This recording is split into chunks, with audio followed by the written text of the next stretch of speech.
Sinopsis Ikatan Cinta 15 September 2022. Pasang cincin di jari Andin, Al minta maaf. Berikut sinopsis Ikatan Cinta 15 September 2022 yang menceritakan tentang Andin dan Aldebaran. Pada sinetron Ikatan Cinta malam ini menyuguhkan cerita yang tak kalah menarik dari sebelumnya.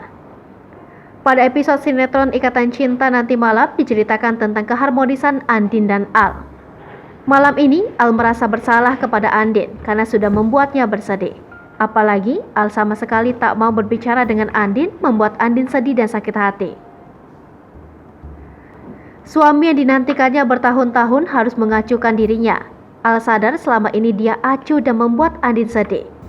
Alhasil, Al datangi Andin dan minta maaf pada istrinya tersebut, sembari memasangkan cincin pernikahan ke jari Andin. Karena Andin sengaja melepasnya untuk menunggu momen Al memasangkan cincin ke jari manisnya. Andin juga memberikan peraturan kepada Al, di mana jika Al tak bisa mencintainya lagi, Andin akan mundur. Peraturan yang Andin buat bukan untuk meninggalkan Al, melainkan mengingatkan momen dulu saat Al memperlakukan Andin layaknya musuh. Saat hal itu diingat, Andin juga mencoba memberikan ingatan manis saat mereka sudah saling mencintai. Lantas, apakah Al nantinya akan segera mengingat? Jangan lupa saksikan kisah selanjutnya sinetron Ikatan Cinta. Sekadar informasi, sinopsis ini tak sepenuhnya benar karena berasal dari berbagai sumber. Hai pemirsa Sri Popo TV, jangan lupa komen, like, dan subscribe, serta tonton terus berita-berita terupdate lainnya ya.